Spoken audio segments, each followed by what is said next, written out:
अब बात करते हैं रूस और यूक्रेन की जंग की, जो अब भी जारी है।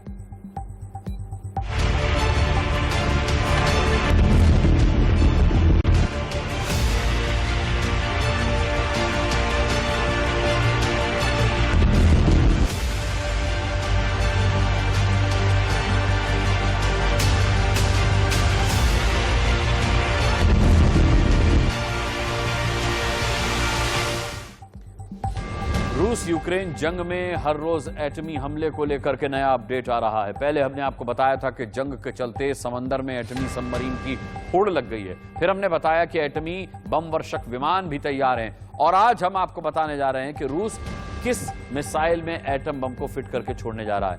देखिए एटम बम लेकर जाने के लिए रूस ने किस मिसाइल को तैयार किया।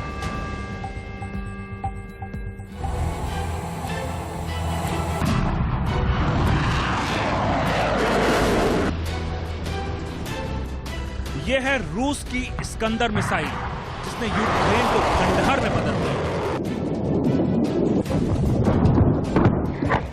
इस्कंदर मिसाइल की मारक क्षमता देखकर अमेरिका की भी नींद उड़ी हुई है।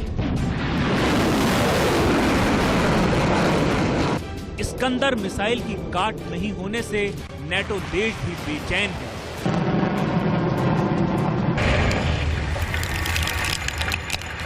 अब रूस ने यूक्रेन पर परमाणु बम गिराने की पूरी तैयारी कर ली है, तो उसने एटम बम को ढोने के लिए चुना है इसी इस्कंदर मिसाइल को।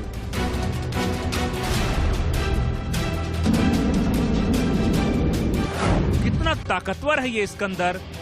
ये शॉर्ट रेंज की बैलिस्टिक मिसाइल है।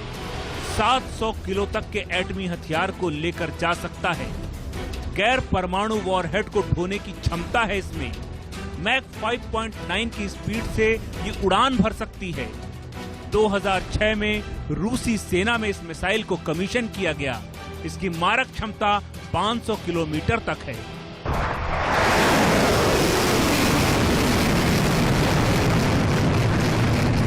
यही कारण है कि रूस ने एटमी हमले के लिए इस्कंदर मिसाइल को चुन लिया है। इस इस्कंदर के एक नहीं 1000 हाथ हैं। क्लस्टर मुनिशन वॉरहेड से लेस है। बंकर बस्टिंग में इसको महारत हासिल है। एंटी रडार मिशन में मास्टर है और एटम बम ले जाने में सक्षम है।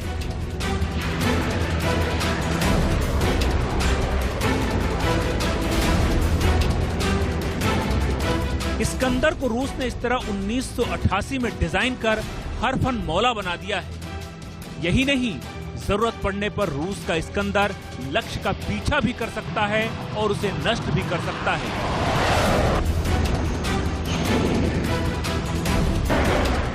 अब आप इस्कंदर एम की महिमा सुनेंगे तो दंग रह जाएंगे, क्योंकि इस्कंदर एम की महिमा अनंत है।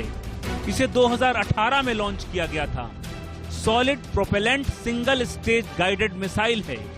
इसको उड़ने के बाद भी कंट्रोल किया जा सकता है। इसमें अलग नहीं होने वाला वॉरहेड फिक्स किया गया है। यही कारण है कि एक बार छूटा तो लक्ष्य को पहचान कर उसके पीछे पड़ जाता है और उसे ढूंढ कर नष्ट करता है। यूक्रेन को बर्बाद करने से पहले इस्कंदर ने जॉर्जिया युद्ध, सीरिया सिविल वॉर और नोगोर्नो काराबाग जंग में रूस को जीत दिलाई थी। अब इस्कंदर हाथ धोकर यूक्रेन के पीछे पड़ गया है। Bureau report, India news.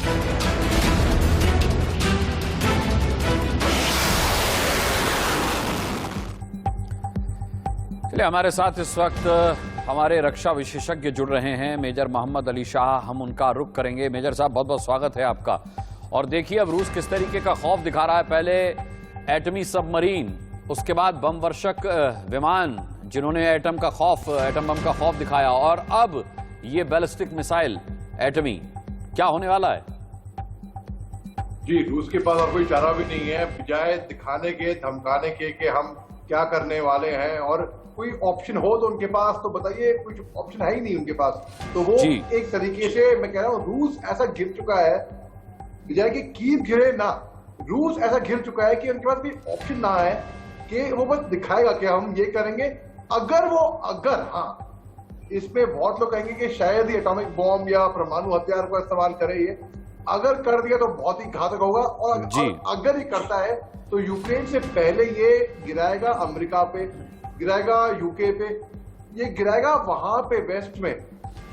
Ukraine पे अगर गिराएगा तो और इसको भी असर पड़ेगा, और उससे तापमान पे तो बहुत फर्क पड़ेगा, ग्लोबल वार्मिंग पे फर्क पड़ेगा, लोगों की सेहत पे फर्क पड़ेगा। और आपने बिल्कुल सही दुरुस्त जो आपने रिपोर्ट दिखाई, बिल्कुल एक्यूरेट, एकदम सटीक, बिल्कुल यही हथियार है जो रूस के पास अभी है as a trump card, last option, जो अगर वो इस्तेमाल कर दे तो दुनिया में अफरा तफरी मच जाएगी। दुनिया में अफरा तफरी मच जाएगी। मेजर साहब बने रहिएगा हमारे साथ। हम बता दें अपने दर्शकों को कि शॉर्ट रेंज की बैलिस्टिक मिसाइल है क्लस्टर मनीशन वॉरहेड। ये लैस है पूरी तरीके से, बंकर बस्टिंग में ये लैस है, और ये मिसाइल बेहद घातक है। आखिर यूक्रेन पर रूस अचानक इतना बेरहम क्यों हो गया है? क्यों उसने ताबड़तोड़ हमले शुरू कर दिए हैं? इस जंग को जल्द खत्म क्यों नहीं करना चाहता रूस? ये रिपोर्ट देखेंगे तो समझ जाएंगे आप।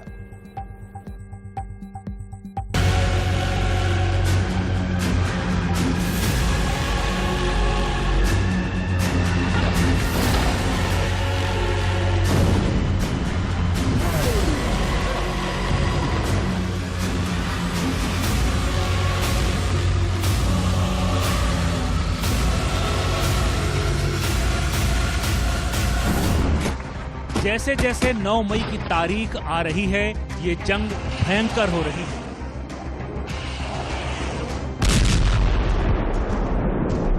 नौ मई से पहले रूस हर हाल में इस जंग को समेटना चाहता है। 9 मई को पुतिन यूक्रेन पर जीत का ऐलान करने का मन बना चुके हैं। यही वजह है कि रूस ने अब अपने प्लान ए को छोड़कर प्लान बी को एक्टिव कर दिया है।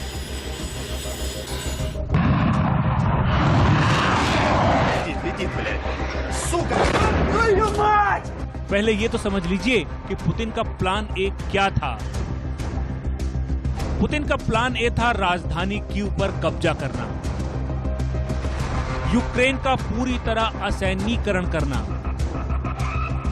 जेलेंस्की को घुटनों पर लाना,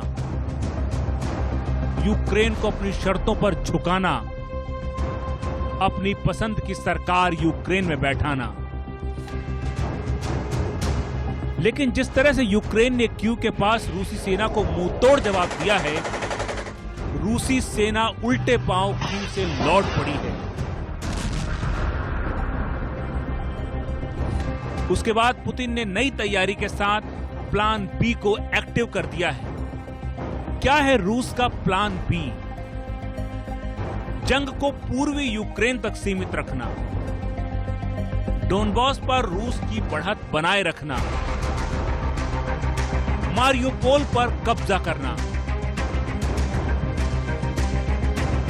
यही वजह है कि रूस ने मारियोपोल को मरघट बना दिया है, लेकिन यूक्रेनी सैनिक जान की बाजी लगाने के लिए तैयार हैं, सरेंडर नहीं कर रहे।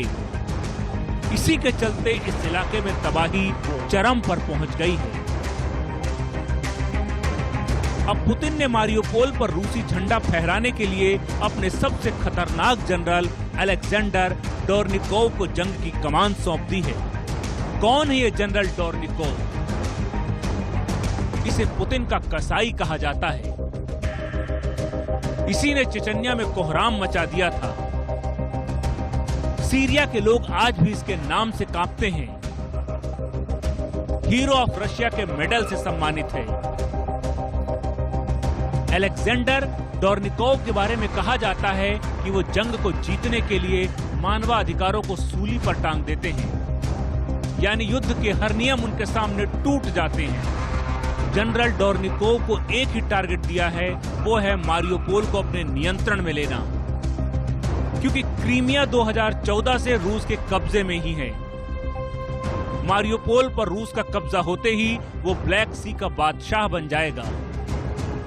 इसका ऐलान पुतिन 9 मई को करना चाहेंगे, क्योंकि यही वो तारीख है जब दूसरे विश्व युद्ध में जर्मनी ने रूस के सामने घुटने टेके थे। तब से रूस 9 मई को विक्ट्री डे मनाता आ रहा है। अब इस विक्ट्री डे पर पुतिन एक और विक्ट्री का नगीना लगाने को बेताब हैं। Bureau report, India news. देखिए, यूक्रेन पर रूसी हमले कितने घातक थे, इसके बारे में बता रहे हैं रूसी सेना के प्रवक्ता। В течение ночи высокоточными ракетами воздушного базирования Воздушно-космических сил России подавлено 13 опорных пунктов подразделений украинских войск, а также места сосредоточения живой силы и военной техники противника в районах населенных пунктов Славянск, Барвинково и Попасный. Оперативно-тактической и армейской авиации ВКС России нанесены удары по 60 военным объектам Украины в районах населенных пунктов Червоная Поляна и Балаклея. Уничтожены 2 склада хранения головных частей тактических ракет .У. Ракетными войсками и артиллерией нанесены удары по 1260 военным объектам. Поражены 25 пунктов управления украинских подразделений в районах населенных пунктов Николаев, Кировск, 2 склада ракетно-артиллерийского вооружения в районах Воскресенска. तबाही की कहानी सुना रहे थे ये प्रवक्ता महोदय जो हैं। मेजर मोहम्मद अली शाह साहब हमारे साथ लगातार बने हुए। मेजर साहब, एटमी चैप्टर खुले बिना क्या ये जंग खत्म होती नजर आ रही है आपको? ये जंग खत्म हो सकती है बिना एटमिक चैप्टर होके, लेकिन बहुत लंबा समय लगेगा भाई, बहुत लंबा समय लगेगा। और अगर एटमी चैप्टर खुल गया तो ये जंग और लंबी खींचने वाली है। तो दोनों तरफ से हम फंसे कि भाई ये जंग वैसे भी लंबी चलने वाली है, और अगर एटमिक चैप्टर खुल गया तो और लंबी चलने वाली है। तो इसमें यह है क्योंकि वेस्टर्न पावर्स जो है, नेटो मेंबर्स जो है, वो ही दरअसल नहीं चाह रहे हैं एक तरीके से उनको देखा जाए कि भाई वो चाहें कि जंग खत्म हो। उनको मजा आ रहा है, जैसे कि होता है ना कि कई बार भाई इससे हर एक चीज कोई रिलेट कर पाएगा। देखिए, अक्सर क्या होता है, हम कहीं बाजार में जा रहे होते हैं, गाड़ी में बैठ के हम देखते हैं बहुत भीड़ जमा हो रखी है। अरे क्या हो गया, 2 लोग लड़ रहे हैं, और 2 लोग लड़े होते हैं, लड़ाई होते हैं, तो कोई कुछ चंद एक लोग अंदर बैठ के आ रहे होते हैं, उनको बड़ा मजा आ रहा होता है भाई, अरे वो और पीट रहा है, और पीटो है। हालांकि दिखाएंगे बाहर आके, अरे हटो, मगर दिली दिल में तो वो चाहेंगे कि बस मैं ये एग्जाम्पल इसलिए दिया ताकि हर कोई ये बात समझ ले। भाई नेटो मेंबर, मेरा मानना ऐसा है कि बिल्कुल यही हाल हो रहा है। वो कह रहे हैं हम भाई सपोर्ट कर रहे हैं यूक्रेन को हथियार एम्यूनिशन देके, ये कोई सपोर्ट करने का तरीका हुआ? अगर सपोर्ट करना है तो सपोर्ट करिए जैसे हिंदुस्तान सपोर्ट कर रही है शांति लाने में, क्योंकि शांति ही अभी एक रास्ता है और कोई रास्ता नहीं है। और जो लोग वहां पे तमाशा देख रहे हैं ना, इनको मजा आ रहा है। पहले बात तो किसी को मजा आना नहीं चाहिए। लेकिन बड़े कमाल की बात है कि नेटो देश हों, यूरोपियन देश हों, ये सब मजे ले रहे हैं। अब तक 56 दिन की जंग के बाद भी इतनी सी बात लोगों की मेजर साहब समझ में नहीं आई कि शांति ही सर्वस्व है, शांति से ही हल भी निकाला जाना चाहिए अगर युद्ध की स्थितियां बन भी जाती हैं। तो बहरहाल बहुत बहुत धन्यवाद करना चाहेंगे हमसे जुड़ने के लिए, हमसे बातचीत करने के लिए। और आइए अब आपको दिखाते हैं जंग की अपडेटेड तस्वीरें, जिसमें भयंकर बर्बादी है, तबाही है, और तबाही से जूझते लोगों का दर्द है। यूक्रेन ने जंग के 50वें दिन रूसी क्रूजर मोस्कवा को हमला कर बर्बाद कर दिया था। अब मोस्कवा के डूबने का वीडियो सामने आ गया है। छोटे से वीडियो में दिखाई दे रहा है कि मोस्कवा डूब रहा है। इस घटना से राष्ट्रपति व्लादिमीर पुतिन को सबसे बड़ा झटका लगा है। हालांकि उन्होंने इस बात को मानने से इनकार किया था।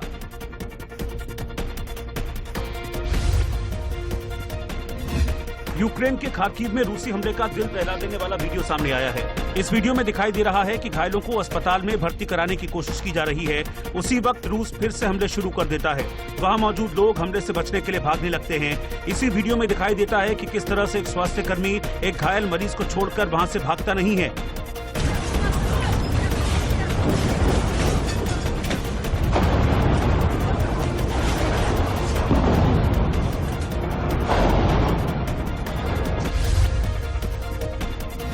यूक्रेन के लवीव शहर पर रूस ने हमले किए, जिसमें 7 लोगों की मौत हो गई। वहीं 11 लोग इन हमलों में घायल हुए हैं। सिटी प्रशासन ने बताया है कि यहां के एक वेयरहाउस पर 4 रॉकेट दागे गए। एक सर्विस स्टेशन पर भी हमला किया गया।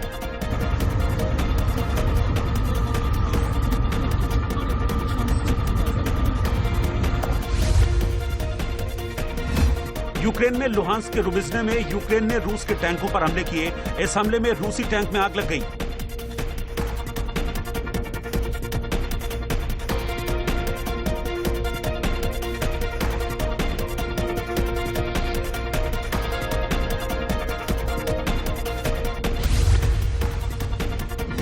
यूक्रेन के रिहायशी इलाके में रूस के हमले लगातार जारी हैं। इसी बीच एक 5 मंजिला इमारत पर रूस ने हमला किया। मौके पर खड़े शख्स ने बताया कि किस तरह से रूस ने अटैक किया।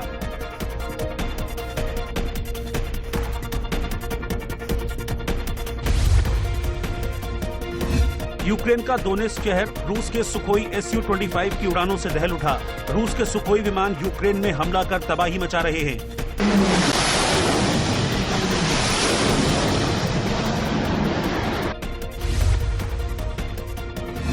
यूक्रेन के लुहांस्क में यूक्रेनी सैनिकों ने रूसी टैंकों पर हमले किए हैं। इस हमले में कई रूसी टैंक तबाह हो गए हैं।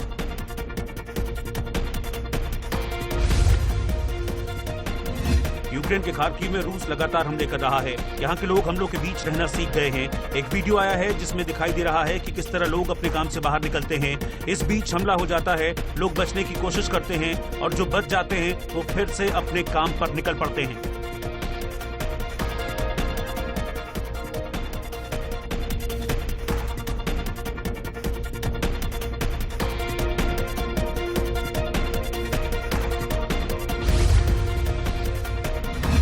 यूक्रेन के निप्रो शहर में स्ट्रीट ऑर्केस्ट्रा का आयोजन किया गया। यहाँ कलाकार इकट्ठा हुए और संगीत से देश की सेना और देशवासियों के जोश को बढ़ाने की कोशिश की। इसके साथ ही यूक्रेनी कलाकारों ने दुनिया को जंग का दर्द बताने का भी काम किया।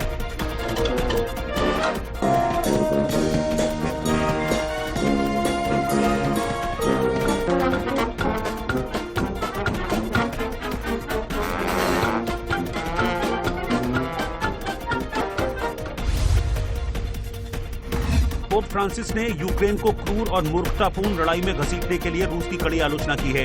इसके साथ ही पोप ने दुनिया भर के नेताओं से शांति की कोशिश करने की अपील की।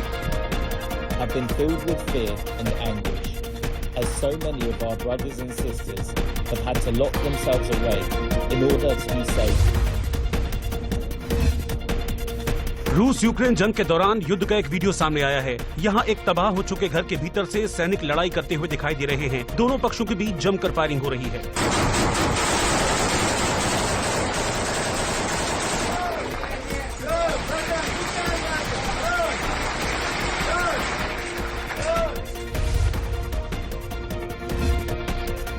यूक्रेन ने रूस के T-72 टैंक को युद्ध के मैदान में मार गिराया है। इस हमले में रूस के टैंक में आग लग गई। यूक्रेन ने किस जगह रूसी टैंक पर हमला किया है ये अभी साफ नहीं है।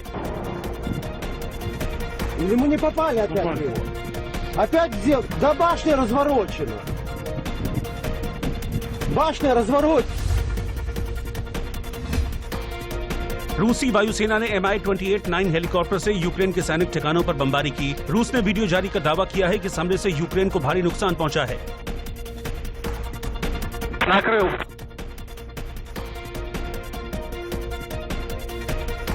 Хорошо, давай сейчас еще одну зайдем.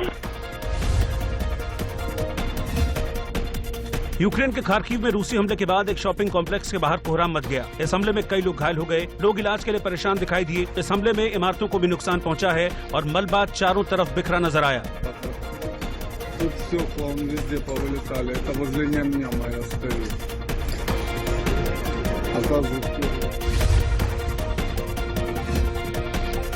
यूक्रेन का मारियुपोल शहर रूस के लगातार हमले के बाद तबाह हो चुका है। मारियुपोल का एक ताजा वीडियो सामने आया है जिसमें पूरे शहर में हर ओर बर्बादी दिखाई दे रही है।